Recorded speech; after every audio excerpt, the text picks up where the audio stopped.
ꯑꯍꯥꯟꯕꯃꯛꯇꯗ ꯃꯤꯠꯌꯦꯡ ꯇꯥꯕꯤꯔꯤꯕ ꯑꯃꯗꯤ ꯇꯥꯕꯤꯔꯤꯕꯁꯤꯡꯕꯨ ꯅꯤꯔꯃꯂꯥ ꯊꯥꯡꯖꯝ ꯑꯃꯗꯤ Olen Sapamanina Kurumzari.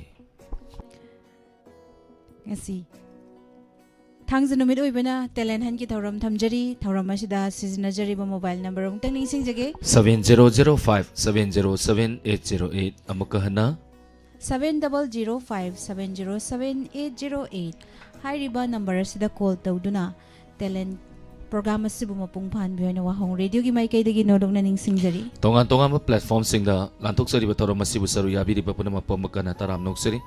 Ahugi Lantok Sariba Toramasi the season as a number call hang to Tamjari, Mayam Toin call from Viva Singna, no money Nikalaga, Toram Saru Yabi, Lunana, Collar Amana, minute Anidagin, a home power than Matam Lobinaba, Nixing. It's a little bit call hang over, hold up on your phone hang over Nina. Collar Lapa Mungai Sinico. ꯍꯣꯏꯉꯥꯏꯔꯁꯤ Karamba mi bu oiriga bangasigi koro numit yai paraba koro numit asida daw yaga dorisina yengo chan karamba non ꯉꯁꯤꯒꯤ ꯂꯩꯔꯝꯕ ꯃꯃꯣꯝ ꯂꯣꯏꯖꯥꯡ ꯈꯨꯂꯥꯡꯒꯥꯡ ꯀꯧꯖꯔꯒ ꯇꯠꯈ꯭ꯔꯦ ihe lairembi mamom loi ba kari ba ꯇꯠꯈ꯭ꯔꯦ mamom loi pari loi khangdri ꯑꯁ ꯃꯔꯣꯟ ꯀꯥꯎꯊꯣꯛꯈ꯭ꯔꯦꯅꯦ ꯏꯃꯨꯡꯅ ꯍꯪꯖꯜꯂꯛꯇꯅ mai thokpam oijara majani yarida ado call tobirasi isai sakbeidi uncle leite eduni natra isai sakbeidi ayaba leitre aduna isal caller to packet piu hello Hello, Miss. ꯑꯁ ꯑꯉꯥꯡ ꯂꯥꯛꯍꯜꯂ hello Isay sakya mo, ꯏꯁꯩ ꯁꯛꯄ ꯌꯥꯗꯦ talent ꯍꯟꯠꯀꯤ ꯊꯧꯔꯝꯅꯦ ꯗꯥꯏꯂꯣग ꯃꯤꯃꯤꯀ꯭ꯔꯤ ꯋꯥꯔꯦꯡ ꯁꯩꯔꯦꯡ sahi kya surge Kasi Taran. sahi trai pan subirabo kari maten sabi krage ngasi ayuksibo Iwala ka. ado ngasigi thorom sidi talent hani isai sakpai ayabati leitre ado kari utpigani Dialogue ko, hindi ka. dialogue show hijadi ya adidi kari utoino Hindi kamba. Thank you thank you isai sana sida mu yausiko ai ju khangaktreba dialogue saireng gomba utkadawni haire ado haite adi kari utoino adi sidi khangdre da mayamna dum ha hairo nawremi bemal tachari isal lapsa se karapabi wo Sigla chat election biriba ima Guneswari Rajkumari Taramnok Saribung Robin Maitai Khumujam Ningthibi Nene Menauna Merakpam aduga Nene Bemhal Taramnok Chari Madam Loli Maibam Taramnok Chari Cherosobati Devi Adhikari Mayum Taramnok Chari Tharamasa Saryabiba Facebook page ta leibiriba singbusu Dil Warning Thojam Taramnok Chari ming phajai dilwar Ay ngayo, phone ngayo. ako mayam khanna le dia roi khu ga daga wari sa si Hello Hello Hello. Wari khanna baloi birabro Hello. Wari khanna baloi birabro Oh, ano na.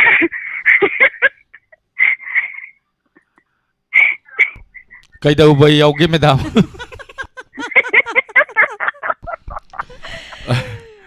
akhoi da samam na bam leire kaidau bai yaugi ba leige natro Ay, ko no para pa yo na. Ti ba ne ba da ma ka sang ne an ta ai pa yo ye. oh Abi da. wa khanna baloi rabra sini khoi kanjai akhoi na khanjari na o mayam wa khana ba loi bi da brasini Ay di ne. Kaya ngang mo sa hite ba ide. ado madam ngatang leire ga mun no si akhoi je but ka no min na bata dore minga le phang dong dai bi yu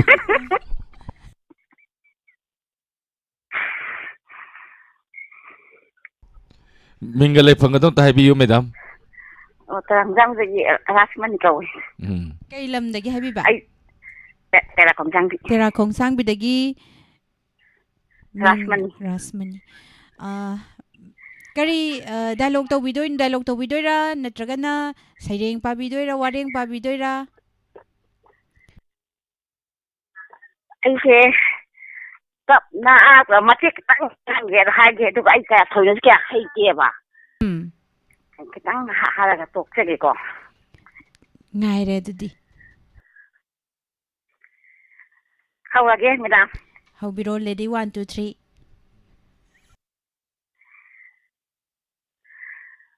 ไอ้เสอาสมบัติดามักทับกตัวเสียบันนี้อดูบูไอ้บางเมื่อบักดิ้งมังไอ้บูอารานบ่ดุมตาหันเสไอ้ยี่มาพกสิการินมาให้ละไอ้ให้กังขังเดรไอ้ไรบักเสไอ้น่ะตัวทับกดิ้งมักตะอาช่วยบ่น่ะร้อยน่ะให้บูอยู่ไปสิ่งไอ้เสไอ้สิการินมาพกน้องขังเดรไอ้เสไอ้ยี่อาวาบะดิ้งมักเสก็ยังให้กันน้องขังเดรทำจะอะไร Kay hai dang nung kangri. yam bajagre medam na su medam gi ma poksi kari no hai to khangdre akhoi na ju khangdre Am ta khangmin pun na khangmin na dre yam nungai je medam lantok sari bator masida mate bator su kudol tambiram ba tha chari mathangi caller lakmu lokut sage Hello. Kari subiri no. nati yen kakpar kino kan dauri ho Oh, tabiri bro. Khangde da. kaino Taurize. Nung shubagi. nati nung su nati yen masinja kan kak lai gari ni call se phajana tawsala ma nati mai medam gi natraga na oja du gi call se to phajana phangalaga miyam sida ai yen masinja kakchari gan hai tare ni adu ta amba male du matangi call se lokut sage hello ai hogala sa ninga ka to re si yok chala Tabidra bro. Onare. Thari do. Onada bro. kaino ni ai sibo ai ko ngawam yaw re caller sing chi kai daw re ai no mayam Khangde. yen se magi talent ma oiram mani imani yen se magi talent mati ulam Hello. ai nei ka iba yen ko yen masinja ko la ka se thudra ma kon se Hello. koka Oh, koka. hello tadiri bro Tajariye. Kari landagi no. Jaisumbu good afternoon Good afternoon ima. Taram nokchari kari maming kau bibage imagi. ai kwa ga tenagi ima akam chado Aw. masang mataw yang pasabido Nok padamit na nok pido. khazai kulap taw bido ra silay bido Nok padamit sup pado. as isa di nung masak mon na khang bane jai bungo na su masak mon na khang bane Anto ima kari Ogi ti ai noi tin na badagi na kam nungai ra angang on tho khrab roi ma. ai na ahamba la amban mi to ibi na photo na mi dana aduga hujika o de ngak kan nya ji As housing na ha on tho khraba. au khudanga yam to ba adu isa an ga je u bo sida ne ji ke kam nungai na tv ji ma phan na thali phaja bana tv apak pude yengiro adu mi na palang lang nai pang no ko noi ai na angan ye mo ko ka ji tai ra bano ne mo yo ji bona yengi ne ba adunia koi kari taw yengi ni koi moi na hai ga do wa do hai di ba koi to se ma keno taw se ni ma tam mang le ba ihe ima kay utpidoy no oh ima kay utpidoy no ima di thagat pa chinata na kaim ta hai de nungai je ya ban na ta na Saireng am ta thibira mo ima. Ta da ba kire saireng. am torok pa adagi isa bugon to torok pa dai hai ni khoi da gi hele jengai re tok ne jengai re thank you ma pa yi ba ta do ore yam nungai je ma pang tha thagal kan phambai kai yam nungai re masak na phajari ba Is- ai bo jamo le mi ba Thank you. kai no ne no pi sare he na phajai imay ma kai jam ta di ado ai yang da mayang jara ge sum ayang Thank tang you. mai da Amu kaso. una si ko Una do thank you taram sarya bina pathagat chari Dudi dawalan ima gi mahut ai kano saireng am ta pan tho sarake saireng. pa doi ra thi doi ra pa ge ba Pathok sarake asoi do re da soi ro me da chin gas loina. Saireng asigi maming Logtang Sang. Logtang Sang. Singdum macha adugi. Lambigi chidai amada. Aikhoigi Logtang Sang sarami. Mamai makha onasai. Sang nasaraga mamangdana ipalgi. Mayaidana manggon oi. Maningdana pantaugi ka. Yumthakti ina kupani. Mamang thangbada sangoi lay. San punpam oinaido. San pabot ani pullibado. Yumdugi akoibadu wana sambal khazili. Konthong anishu mafatli. Sumangdana kundalay malika satlido.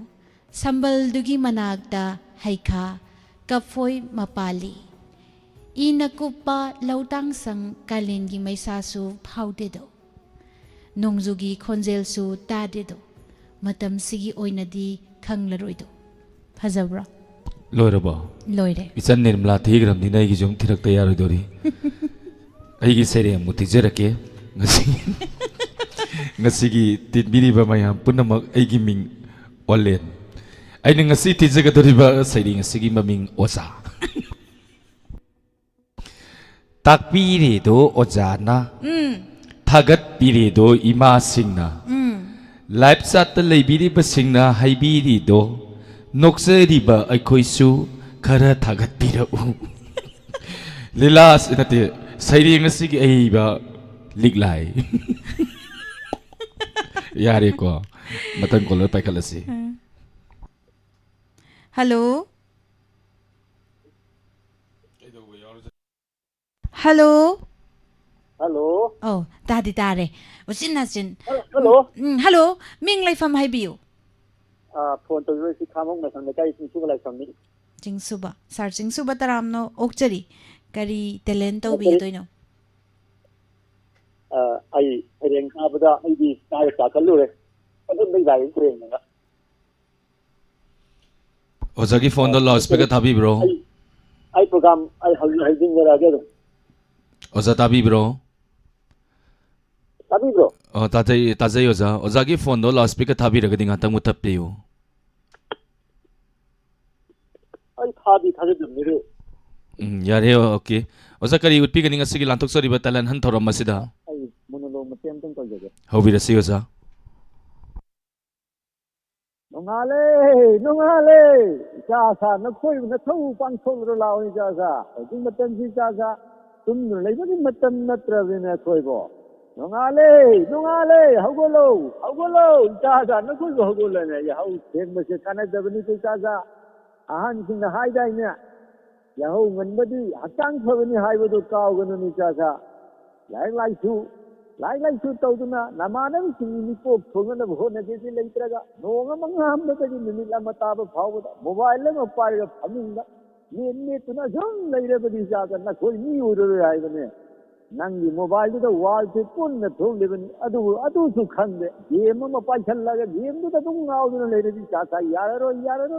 Nangi na ko to ngau ga ni. Na ko ngau ji ngai da ne. Iram dam si goi ba, chai si goi ba, ida ti si goi ba thaba kharati ta ho sini cha sa. Yengu ngasi mak iram dam se awa pham ta du na leire, thanga ba mi tu sida. Na khoi khana lamhang tumhang na pham na kari na sahai da ba ta sahai da ba mayam ma thak na ngau sin na na leide ji na di kan na ri cha sa. Na khoi kana ma na khon na ro. Nang bu chonen di hai ba ta la ga di sama si da nang to phum to na thau khara tawram ba mi tu da. Nang sin so ji na ni khon na ga da ni. Nang muni chonan ge chonalo ya de se chai bungo chai de ma nang to bu thobok ti ma kha po li ko yangu cha sa nasi ma iram dam se awa pham ta du na le awa pham ta ri bu si ma thak ta ai ko arong turen tam su le ri hai ba arong turen torban ki na ki ta ta ji ni si li nau si ke yan asu ki ma ti ta ki bre yangu aton na isin chau du na lau su tau ba ya dre na kal la isin lai se hai na ꯑꯩꯈꯣꯏꯒꯤ ꯂꯩꯔꯤꯕ ꯗꯥꯝꯁꯤ ꯊꯤꯡꯀꯠꯂꯒ ꯏꯁꯤꯡ ꯍꯦꯛꯇ ꯊꯥꯖꯤꯜꯂꯤ ꯑꯁꯣꯝꯗ ꯏꯁꯤꯡ ꯆꯥꯎꯔꯤꯕ ꯁꯤꯒꯤꯗꯤ ꯌꯦꯡꯕꯤꯗꯦ ꯃꯥꯒꯤ ꯂꯧꯈꯤꯗꯧꯕ ꯑꯃ ꯏꯁꯤꯡ ꯍꯥꯞꯄꯒꯤꯁꯨ ꯍꯦꯛꯇ ꯃꯥꯒꯤ ꯂꯧꯈꯣꯡ ꯏꯁꯤꯡ ꯐꯥꯕ ꯃꯁꯤ ꯈꯜꯍꯩꯗꯕ ꯇꯧꯍꯩꯗꯕ ꯊꯕꯛꯅꯤ ꯀꯩꯀꯥ ꯑꯣ पाबना अदुम लाउरिबो मयामदुबु करिनो तुमबा अमात्ता याद्रेदा पाबा ꯉꯔꯥꯡ ꯃꯣꯕꯥꯏꯜ ꯐꯣꯟꯗ ꯒꯦꯝ ꯁꯥꯟꯅꯔꯨꯕꯒ ꯄꯥꯕ ꯂꯥꯎꯕ ꯁꯣꯟꯗ ꯇꯨꯝꯕ ꯀꯔꯤꯝ ꯌꯥꯗ꯭ꯔꯦꯗ ꯄꯥꯕ ꯂꯥꯎꯕꯗꯨ ꯈꯔ ꯇꯣꯛꯄꯤꯔꯣ ꯄꯥꯕ ꯊꯪꯅꯕ ꯃꯤꯒꯤꯁꯨ ꯈꯔ ꯈꯟꯕꯤꯌꯨ ꯄꯥꯕ ꯅꯍꯥꯟꯋꯥꯏ ꯔꯦꯗꯤꯑꯣꯗ ꯂꯥꯎꯈꯤꯗꯕꯅꯤ ꯄꯥꯕ ꯑꯗꯣꯝꯒꯤ ꯔꯦꯗꯤꯑꯣꯗꯣ ꯈꯔ ꯂꯩꯊꯕꯤꯌꯨ ꯇꯨꯝꯕ ꯌꯥꯗ꯭ꯔꯦ ꯁꯨꯝꯕ ꯑꯉꯥꯡ ꯂꯥꯏꯔꯤꯛ ꯇꯧꯕ ꯌꯥꯗ꯭ꯔꯦ ꯍꯥꯏꯕꯗꯨ ꯄꯥꯕ ꯀꯥꯎꯕꯤꯔꯕ꯭ꯔꯥ ꯄꯥꯕ ꯆꯥꯆꯥ ꯄꯥꯕꯅ ꯂꯥꯎꯔꯤꯕꯁꯤ ꯅꯣꯡꯉꯥꯜꯂꯦ ꯌꯥꯍꯧꯔꯣ ꯌꯥꯍꯧꯔꯒ ꯅꯪꯒꯤ ꯅꯊꯧ ꯄꯥꯡꯉꯔꯣ ꯍꯥꯏꯕꯅꯤ ꯆꯥꯆꯥ ꯑꯩꯅ ꯐꯠꯇꯕ ꯋꯥ ꯍꯥꯏꯕ ꯅꯠꯇꯦꯅꯦ ꯅꯣꯡꯉꯥꯜꯂꯛꯄ ꯃꯤꯀꯨꯞꯇ ꯇꯨꯝꯅ ꯂꯩꯁꯤꯟꯕꯒꯤ ꯃꯍꯨꯠꯇ ꯅꯪꯒꯤ ꯅꯊꯧ ꯄꯥꯡꯊꯣꯛꯂꯔꯣ ꯂꯥꯛꯑꯣ ꯍꯥꯏꯕꯅꯤꯅꯦ ꯁꯥꯔ ꯃꯤꯅꯤꯠ 2.5 3 ꯍꯥꯏꯕꯅꯤ ꯁꯥꯔ ꯃꯇꯝ ꯃꯣꯠꯁꯤꯟꯈ꯭ꯔꯦ ꯁꯥꯔ ꯁꯥꯡꯖꯅꯤꯡꯕꯅꯤ ꯁꯥꯔ Thank you Oza yam fazana khudol tambirakre Ozagi monologue kanaba yaba sing loksinba yaba kaya ama yaubiri haitare Oza. Thank you Oza lantok sori bataro masida saru yabirakna taro masibu mapung phan binamba tachari ngasi se special oiba isai amaga lei khoyani he nupa amga nupi maga ite haitare isalga ngangai di nupa nupi ni program tawuni thangje khudingi di sumaina tangna phamakpa aduga mayamna suisai je amam salakta yade na hairakta talent han ki thorom siga mutungi ne di sai di saksadam ni masigi program sida ado mayamna khalami sakta Hello Nasagi kakpa dun eh. Yen machinjak kakpa loibidribo Hello Haima. Ngai ko. Nang giyan machinjak kakpa talent tawriro. Kumini, hello kanano sibu. Noigia Hello? Tabirabo Pare. Pare Aduni akoy lang Wagbal day naman niya. Ima yen machinjak kairo Oy Ay so. Elen makin sa tarake. Akoy di yen kakpagi machinjak kakpa ido telela na khalure ma. Hobiro ima Ay. Okay. Hobirasi Hoy. Law kun pasasi. Law subasasi. Ay nga mo ye. Diabetes na ay sinang khandra hay ba. Insana pudalagay ko ngaw gani hay ba. Yaro, ilaw po pa sa torini, kisana no. Tandon tawa pindana. Matan tasalaga, tawadi hayraga, kaigi ngamaga. Law ko matasi, lafon pudokon tamamabani, pulanga pangde. Ay nga mo ye, poje, sugata wagi nadra lagi bani. Law kumsalo ga hoyan hagutragan nang pasating ina tawigi hayro. Engam zaro, chapaga amta. Sa sabagi ko ngawdana haidana bana warian thore ngangie pasating baga ngamdre talos tatabayarol tatalo chalo ni le ko phangde lahon katin de loin paidan thana mabani nasana khandra kahi masada walu lawdo suho daga kari chadori law su daga phau tholaka do koinu dala endi kahawdana ingin da kahawdana koinu da phau thoka do Nasana khandro. Nasalo chalo. Ay nga moy di nga moy ko. Sa pasungan na nga moy. Udungulo jarage. Thank you Imma yam fazana khudol tambirakre yen machinjak sukan na kakpiri maka sa tabi yen machinjak kakpa yam nungai jagre tagachari taram saruya biramba matangi caller lakot chadring haida isai se sakta yaroi dori do mandaki jing ti pai gi se Hello Hello Miss Taram nok chari ming lai fam haibiu Thawani ngobang tha lairakagi Permesori kawai Miss che Permesori kari talent tawi gidoy no che Permesori ngasi je isa je lai ama tungningbagi mawong am tawre aduna lai phawam tong thok dharam ge wahong chine na jida Hobiro hokjaragi ko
Madam, ako'y si may bitaro sa basi matang kara lepuro matung da ngasi nahong na mukhang ning hining jangali jagoy sani nga pom yaw ri hay tare ji lai tong ri da do madam khon do karam ba khon no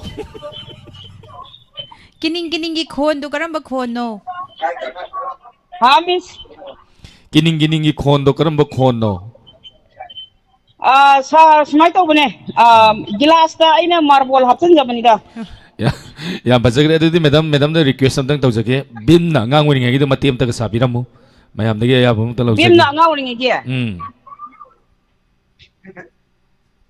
bim na nga woni ngi je karma mong da sa jige me mati ama hai tare ne ko madam yam sang da vida ko gi gada lang da gi bagi matang durjadon ga moi ga keno da gi halak pe matang du da turian namada ka gi gambir kai kai le bam fam amada gada lang da gi durjadon gi adugi matang dong tang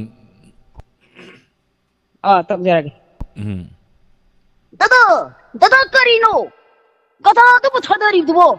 as ino yaima kai daw rage ne gombi ya se ha ke na to bani ne Dada, ai gidi gada sin ai gidi pangan thoi bani. Gada si yaung drabadi ai di karmai na nupa thong turi bino. as ino nang sirin thong na mangau thi de ko gada sin ne gombi ya si dai ha ke to bani ne nang di gada du mangui ko do rage Dada, ai di ma kunti na soi de sai ni mi. Gada tu karai sakre. 사나보다 망그래 하이드나 통나 짜이라네바 다다 지링 통나 마요 아씨 콩대다 다다 가만히 콩들이네 이마다 이나오야 이마 까슈 떠로이 아이네네 곰비야지기 마야데네 가다도 움정그러버수 막 캣아도 팍뚝라가 아이나 소이네 이나오기 가다도 럭톡거니 퍼리 이암브나 가다도 유엇게 하이나 떠오르버수 문니 하리버니나 아이 립도나 이행하게 가다나네 곰비야세 가다시나 파리가 막고없다 독랑나 통거든 로제르기 사 Thank you, Tagachari, Che. Madam Yam Pazana Kudol Tambidakre, Ahugi, Aduda, Siro Lili Bengi, Inaputi, Bana Basi Konjala, de Muyam Pazani, Natrane, Tururu Titaniki Konjenda. Yam Pazana Pidam Gray, Madam Tagachari, and Isai special Loba, Hugi, Kanbira Paitari, special at the Quina Tico Salakaduse. Sakpadi, Queen Sakado, the Kanbira Pado, Kanbira Pado is a little out of Pihu. Say. Hayo nang. Say. Iche Nandini na kanbirakpani.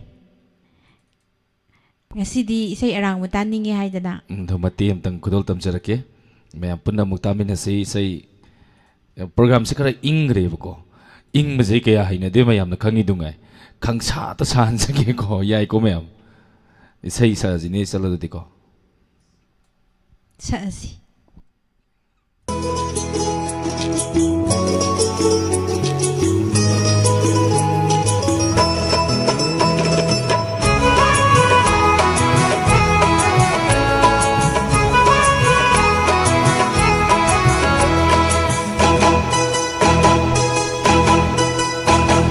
Ngurabi mai thongi angangba khaja sumthangum ngamjana koliba pisum ani lura balai zedagi libi nangi misnani na lona tumin yeng lakpadi kari pau khono saliba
Nusa ko loi ta khe lai othok na bu bak saida lairang ta ke laina khamban chavini hinam lainam ye liba basantagi malangba natauda kalatuna nuzai na so ke halli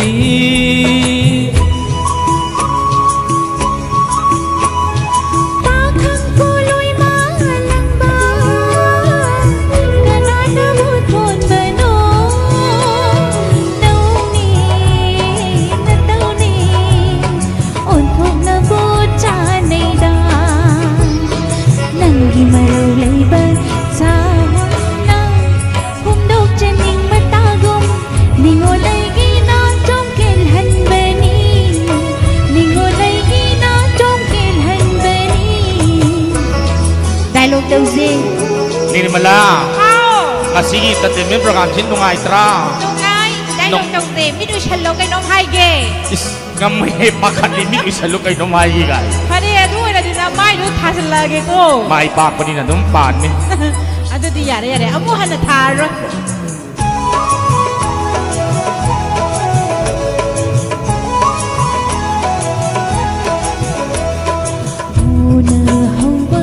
Hãy subscribe cho kênh Ghiền Mì Gõ để không bỏ lỡ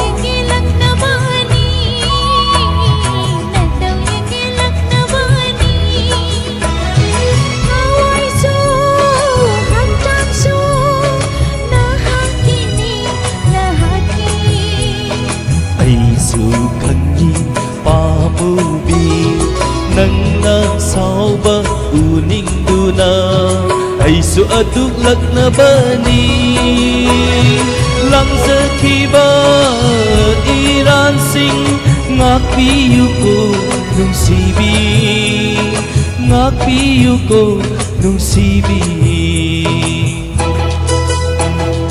ngurabi mai thongi angang ba khazan sum thangum ngamjana koliba pisum ani lura balai zadagi libi nangi misna anina lona tumin yang lagbadi kari pau khong no saliba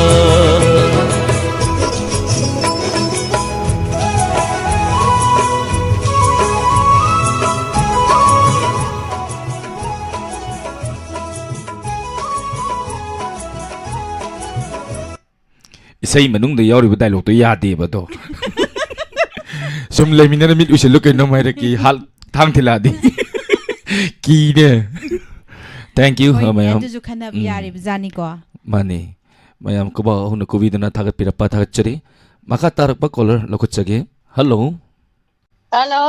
no to harau na ko makre ming le pham tak pi si Ako'y kung saan dagi lau piang man nila bukay tawag pa na eh. labuk tay mai bel sing mayam lai biri ro Lay jadi. yam nongai se labuk tagi phone me lai se yam yang na phang ba mali Yan lang matang dagan. nung shit mai ra moi nung ba sit mai ram moi bani na wing wing Udi, lay minari dun ka kay no yan nak na lay day na dun na ni. karim hojik si lo da lai biri ni na lantok sari ba thor masida kari ut pi gani Ay si dialogue la monologue la am ta tawag ni ne. adu di samai na hai ba ya madam dialogue oi monologue oi Mix oy na. combine force har zo hai combined force Isay sakye ju isay tan sakye ju yade. isai gidi isai sakna si program lai ri sidi yade binod na thingi Noy na sakpadi yaba. iye asi dialogue se haira kani ji khangam adu sengtok sagi ko ngasai mina khalak pa isai ni na tangai padana program presenter singoi ru na mar mar kan da du su sak udar din nongai ta na sum sak pani madam mo ji nong pha do khalak ba ya de koi dum salak kan Ya minga lay thong ga hajara ge. hoi Noy na hang da sakpa khai ra ge tong. phani adu bu ko wi gyan ta ba very good Ukong sang dagi ne. tak pc Ming na beda bati ka we. wawa kunung isai sakpi Bedapati ningsingai. ningsingai Yes, okay. Kasi sa beda bati. right now start 1 2 3 ho isi masing How? kari utay no Ado tao na again. oh horo Ataro ka. aw Nga si ay di manganda. Nung sira ba isang upado urami. Kari lamdam da bulay di ba imagi bungo. Imadi. Isagi semudo. Uning ba nang ngawri ni imagi pari. Namabot hadok to na kari lamdam da lay di ba. Amuk tadi kauraraw ni imagi pari nang bo. Ngasi namana sada thakdana lairibase khangdabra imagi pari imada kari nungaitaba laidana imabu thadoktana sakhibano imagi pari isa uningbana nama singaurine imagi pari lojarage loishan bigre loisanjare thagachari minje dang songba kharayam thige tawbajidane dang lekta songlakba mihunduna disturb hekta tawraboi re hekta khake hekta phadang ka thonakpai walida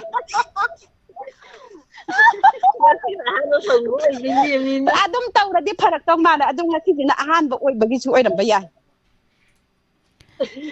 hoi adumaina adum hairasi yare thagachari thamjarage mathangi caller da khudong chawa pijage thagachari mayam pumna mangasi live ta laibiriba pumna makpusu taram nokchari makha tarak caller mam lokhachage hello Hello, Madam. Good afternoon. Good afternoon, taramnok chari minglay from Haibiu. Madam, I have been Sonadiki Condon Samra Lacomne. Aiga taramnok chari karino ngahangi mathang tawbi gadoribra wari. On the hand, Gito Givagi. Makata Cesar Puina, Arabic Sorok, Makiam to Togege. How dare again? I say, I'm to your Busu, Wahong Radio Diamond TV. Like that, in the Panoka. We don't want to be any. Hariba, Wari Arthur, Nitya Sasti, Bertakatakoba, Sinaranga, Nardaga, Wari Hanaba, Dumulba, Warine. Asumna Sri Narayana, Mahatana, Narada, Hybrid. Imanangi Kutudi, Lehaularian Kutuni, Sanalupa, Mani Mukta, Ratana, Kibigna, Eating Livini. Amapalitraba, Sienglava, Pazaraba, Maituna, Munti, Yaribani. Devi Kibikimong the Gi, Atwebi, Devini, Kartiko Lai, Gi, Venabi, Ovibi, Mamatra Truk, Ki, Mandagi, Atwebi, Ebesana, Obi, Imabu, Amu Siena, Injerivan. Asumna Sasti Devivo, Dihanto Jagani. Asumna Kanga Herba, Pandisina, Sasti Devivo, Dihanto Raga, Dihanto Vigila Yado, Nada, Yelaga. Marsu Pasar Habadi, Polam Taran, Tabnuching Bana, Oja, Toraga, Amukhana, Dihanto Raga. Om Ring Shasti, Namaha, Haiba Mantra, Mula Mantra Sina. Sati Ubi, Brato Pavasana, the Wudaba, Ubi Sasti Puja, the Wudaboy. Sasti Devigi, a Kong Shenaba, a Pavasing, Tangnabasaraba, a Pavasing, Jin Shenaba, Arubasing, Manang Shirava, Makalkiagi Pazaraba, Lay, Tandon, the Hoop, how many Simba Amadi, Navedia Makan Makakiagi, Achatak, in Kijaba, Hawudaba, Ungudaba. Wahi Wahana Chingba, Polam Yamuna, Sasidi Buja to the Gadim. Uja Yarobada make Kontog Nipana Sava, Mahamantragi, Masakweba, Haiba, Mulamantra Ujeriba, Om Hing Sasti Devi, Swaha Haiba, Mulamantra Sibu, Job, Tobigi Honabi, Niam, Matunina, Haibadi, Namjaba, Masingadu. Job Togani, Tijagani. Puzaru Vereklabada, Devigi, Hagat Wahi Weriba, Dugolaba, Slok Adu Tibuna, from Jagani, winning the Bactigal Winana, Toba Yauna, from Jagani, Chambedana, Taliba Devigi, Stotra, Hagat Wahedo, Mantra do Tiduna, Oja, Tojabaga, Tojaraba Midudi, Maramana Ninjaba. Maran Matum Masak Maran Masak Dharanala Singabu in a Vilivan.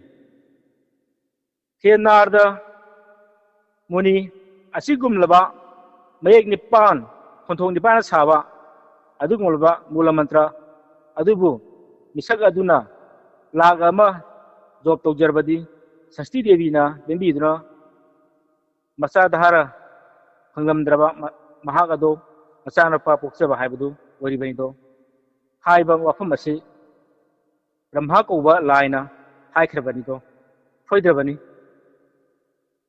Matang Sida, Ramhur Takova, Poranda, Sinaranga, Manai Narda, Siga, Anina Nanikiba Sanikiba, Nitya Sasi Devi, Britakatagova, Sasti Devi, Wariedo, Missinjarge, Saranida. Thank you, Oza. Fazaba Mayam the Kudol Tambiram Bangasigi. Wari Matia Maitare. Tagachari Haninga Laitana. Sige live television Biriba 90.0 megahertz and Doksariba. Hong radio Tabiri Pumnamak Pasutaram Nokchari. Tagachari. Longjam Saning Kombi Gunesuri Ras Kumari. Rosopati Devi Adhikari Mayung Longzam Ningtibi Iche Sorobala Devi Tagachari Australia Dagi Lantuk Suri Batoro Masida Saruya Birak Patagachari Namaite Malengambi Tagachari Premzit Huidrom Thailand Maron the dialogue of the Tove is Kay no Thailand they malo kay Alpa Chingchong May Lea Ang Koi Kang Tesoy no la Thailand mà nó đại lộ nó thâu rồi. Ai ba Thai gi film yeng dra. Honga hongi.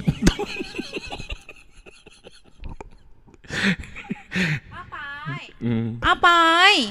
Nga thong ma cha se lao. Nga thong cha se. Adu mai na ngang ba ne ko maron budi khungang do Thai gi film ma maleng na Thai kickboxer nam lai do. Adu sum yeng e ba yeng bu da sum moi maron do. Hai pai. Nuôi thùng cho tay cho hậu tiên nè, nuôi thùng bên hậu ấy nè, cả hai mươi môn. Mani, saro ini kena no mai tema lenga mina hari ini, sagre ko. Nana pai di pam taba, itu kan nana pai dengan di lep taba. Cumi, aduna terdi praktai. Mara maduna. Lantuk sa di ba tharo masigi aroi ba caller entertainment nati talent tharo masigi aroi ba caller ni salpai ka piu. Hello.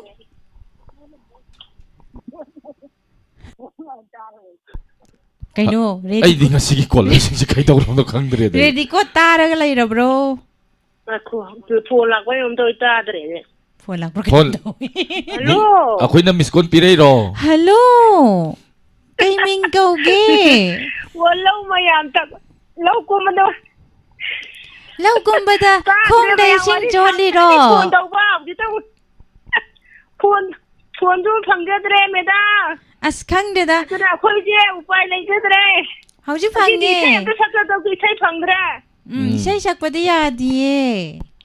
Madam तो करी तो रोगे वारी वही सागर आगे मेरा wari sadringai da madam gi mingal le phang godong ta takpiu. वहाँ review की फंक्शन तब तो बतो दूंगा इधर लेते रहेगी मेरा Wangu radio. क्या तो ताते रहेगी मेरा Wangu radio hai ro. वहाँ रिव्यू की Wangu radio gi. तब तो निमित्तो Yam nungai je. मेरा तो टांग के याद सोई रहेगी मेरा दूंगा इधर रहेगी Hoi ngai biu. Tang taray mamli bada. वो लौरे मम्मी की समाने मेरा समाने Ako'y nangangbay yung saan sa katang pira di padaw ni ako'y ngangbam electricity. Naku. लौरे मम्मी समाने मेरा इन्हों ना इधर रहेगी Jahan sam da di review ka drogi. आगे फोन फोन दबा दो मैडम इसे सदरबनी इसे तौदरबनी ना मैडम अकोई वहाँ रिव्यू की फंक्शन तौगदब निमित्तो करी निमित्तो वने त कन लेप्चरगी madam Madam adu kugi sabsaba matam mama lepsadri sir na pugning yuwaron da lautora ani madam adu ngai minarasi. और मैडम वहाँ ना का करेगा जो मैडम मतंपु मदा सारों की थोड़म जे तुम तादन ले जरे madam Yam nungai jay tar puning tagot pirapa. Thank you. Oh Loy birabo. Thank you. Aru iba caller malokot sage. Hoji kitu na question loy na lakre. Ima samane. Ahan bay konjendo. Labuk da kumpansi da. Phone je labar kay nom taure. Moy na miss phone tok sala ira kay non tawri kay. Nok ning dra. Ima samaje nok ning mayam tau bane. Labuk da kumpani like home tay re ba. Like home tay ra di sin shot le ba. Hello.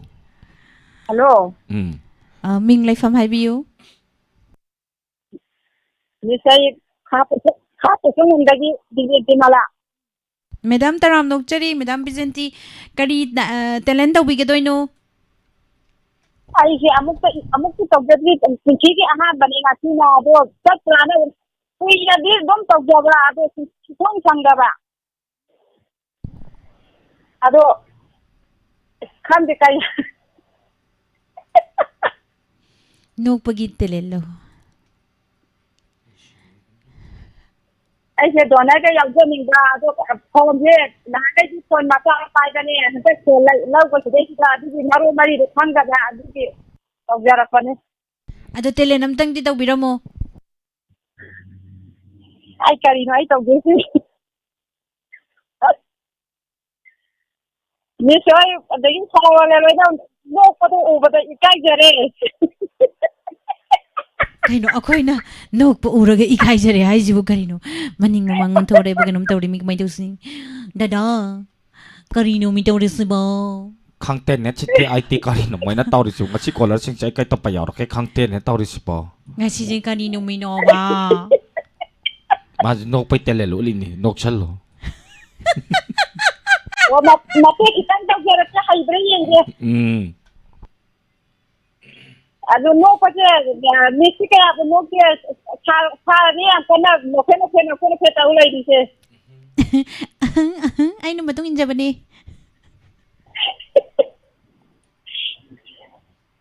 Apa lagi? hau biro Kan jadi kayak nom tahu kayak apa. อินนามาฮองโรมาตำลอยได้ยาดรี Pua kita ay matang kita tak kira lagi. thank you hinjabi challo cho thank you ngasi gi caller sing khara mana mutana daba munu kai ai gyan men ta dre caller sing na su lanthok sari bu thoram masida saru ya bi ra pu matam da kitang thawai yauna tumni nge ye tari ni ko hello ming le pham tak pi yu Kayak leda tu betul. Jadi singa kan. ta chari ma thoram saru ya bi ra pa ngasi kari mathal sabi gi ge yukta Oh, irom ba tu kayak ni dia mungkin tu ni na irom. lanthok sari bu thoram masigi aroi ba caller ni kari yut pi gani ma Dialog mati am tahu lagi. how we rasi Tahu lagi. Cia. Ni nak cakap ni longling betul punya. Pakai hidadal pakai hasan je ba. Nawia. Na Hawaii aku ni cuma pun macam tu kan ya. Jadi yang sana saja. Nawai aku ni longling betul ni. Siang sebokara. Tihom masih lama. Gua masuk amang betul kan ya. Adun aku ni. Orang macam tu. Ini je jika mau nak macam tu ni yang ni. Ayo sudah punya. Parotha mamam tohan le do. Ada juga zada macam ani yang ni parotha ambil pakun tu ni zada juga ni pakun tu ni. Pada hidah juga ni pasal dia amcang pun dah. Habuk ni ya. Boleh kan tu bersih tak? Aku ni nak Hawaii ni. Lau sang mamam ding betul ni. Ni tadi ni panen ni do. Mungkin ni cara macam tu jangan pilih ni. Habuk ni ya. Jika ada ni tu ni buat. Polisi adu ni. Bikin hati dia macam ni betul je macam dunia Asia tanah bangam poteda aba aje belaki ni je belaki tahu dari tinggi ni macam dia kena mangang je mula ni manga tahu kembali je adu kan hai je ni dah ni oh di ke pengmuan ni di sini je lah bani ni kata hai dah sosial lah noi ni moi hai ba oh adu dia ini hari biru tu sab anadra lah awal di pengmuan dan pasal ni kita pi kelang jelepa pun pi adu nak kita pengmuan di sini je lah ni de pi de le pas hum ni patha hai da ga ni sa mi chang ni nang kwa adu ga ne ke ma sida wari tu ni na khang ge da ko ise nga ya ra shau ya ra matan gi jana di ni da de ki matan ya on ba je lau ni bo he o ni ni je o adu ni be ma du matan ji ne on ba ge o ma ga ka ado nang ji ne hare na thok dau ro ji ni ha ga thabak dau ke ko Hoi isa ni ko pada nang calo cukup ke ko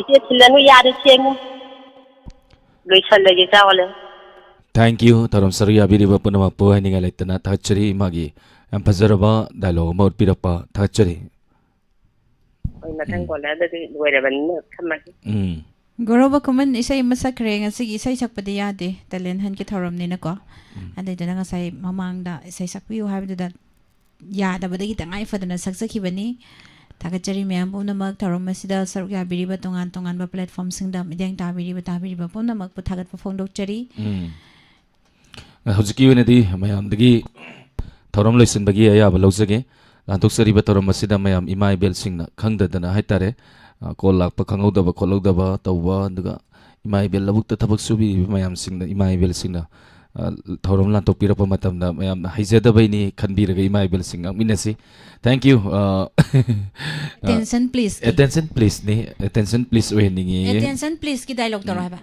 attention please ting tong hana haibado akhoi imung ama haibasidi aeroplane ga pangkhakni thank you loirabo loire thank you gi ting tung gi keno ne ba dialogue ne ba hoi khigi aeroplane ni manungda haibado phare phare ting tong gi dialogue mod kram ni na mayam dei thorom loisin bagi ya ba lawjage lanthok sariba thorom asigi makha tarak bada tenba bari amagi matungda sumang kumai sumang lila ka I dagi I sana lepak na som artist association na sanaba lila mayam puna taminasi hojiki oinadi miku kradang mayam dagi laptok sari panamapu alen sapa mamadi Nirmala Thanjamanina Kurumjari. Yeah, and noi tari bro. Duran Cup 2025 Imphal da lakne. Ha, kari asengba karam kana kadai dano. Lakne ba July kontra dagi. August ke tang tara ni thoi phawba. Khumal lampak Imphal ki main stadium da 6 Epic Group F ki matching sanagadabane. Oh my god.